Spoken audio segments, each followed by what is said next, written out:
Hello friends, welcome to Java tutorial series. Dear friends, आज के इस लेक्चर में हम बात करेंगे एब्स्ट्रैक्ट क्लास क्या होता है। साथ ही साथ समझेंगे कि डेटा एब्स्ट्रैक्शन क्या होता है, एब्स्ट्रैक्शन को अचीव करने के कितने तरीके होते हैं जावा में, एब्स्ट्रैक्ट क्लास के रूल्स क्या होते हैं और एब्स्ट्रैक्ट मेथड क्या होता है। ये सारे topic step by step cover करेंगे इस लेक्चर के इनसाइड। तो आप लास्ट मोमेंट तक इस लेक्चर को वॉच करें, आप एब्स्ट्रैक्ट क्लास को बेटर तरीके से समझ जाएंगे। चलिए स्टार्ट करते हैं। सबसे पहले बात करते हैं एब्स्ट्रैक्ट क्लास होता क्या है। बहुत आसान है। जब किसी क्लास के आगे आप एब्स्ट्रैक्ट कीवर्ड यूज करते हैं तो वो क्लास एब्स्ट्रैक्ट क्लास कहलाता है। एब्स्ट्रैक्ट क्लास बनाने की नीड कब होती है? एब्स्ट्रैक्ट क्लास बनाने की नीड बेसिकली देखा जाए तो डेटा हाइडिंग के कॉन्सेप्ट में होती है। जब आप एक एब्स्ट्रैक्ट मेथड को कंटेन करना चाहेंगे तब आप एब्स्ट्रैक्ट क्लास बनाएंगे। आगे विद एग्जांपल भी मैं आपको समझाऊंगा। बात करते हैं एब्स्ट्रैक्शन क्या होता है।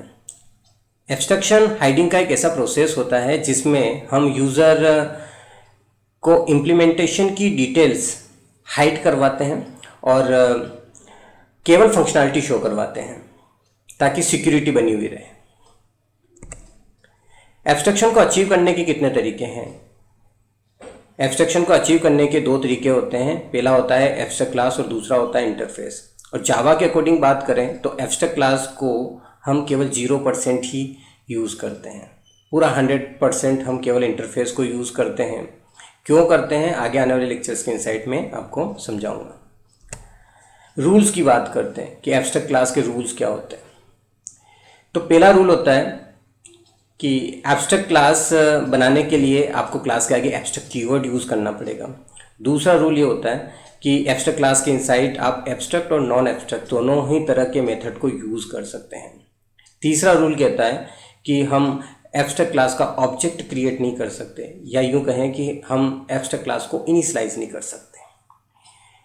चौथा रूल क्या कहता है कि जो एब्स्ट्रैक्ट क्लास है उसके इनसाइड आप कंस्ट्रक्टर बना सकते हो, स्टैटिक मेथड भी बना सकते हो। पांचवा रूल क्या कहता है कि एब्स्ट्रैक्ट क्लास के इनसाइड आप फाइनल मेथड भी बना सकते हो। ये सारे के सारे टॉपिक विद एग्जांपल हम कवर करने वाले हैं आगे आने वाले लेक्चर्स के इनसाइड। एब्स्ट्रैक्ट मेथड क्या होता है? जब किसी मेथड को आप एब्स्ट्रैक्ट डिक्लेयर करते हैं तो वो मेथड एब्स्ट्रैक्ट मेथड कहलाता है। यानी कि यूँ कहें कि अगर किसी क्लास के इनसाइड मेथड को अगर आप एब्स्ट्रैक्ट बनाते हैं तो वो एब्स्ट्रैक्ट मेथड है।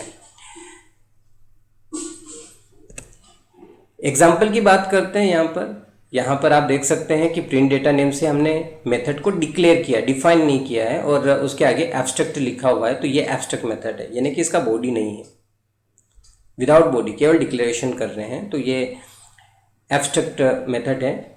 क्योंकि किसी भी नॉर्मल क्लास में आप किसी नॉर्मल मेथड को डिक्लेयर नहीं कर सकते और ना ही एब्स्ट्रैक्ट मेथड डिक्लेयर कर सकते। केवल एब्स्ट्रैक्ट क्लास के इनसाइट ही आप एब्स्ट्रैक्ट मेथड को डिक्लेयर कर सकते हैं। आगे आने वाले लेक्चर्स के इनसाइट विद डिटेल में आपको बताऊंगा, तो आप उन लेक्चर्स को भी वॉच करें।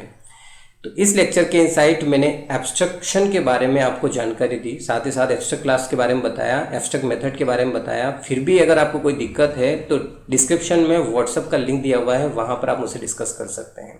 मिलते हैं नेक्स्ट लेक्चर में, तब तक के लिए बाय बाय।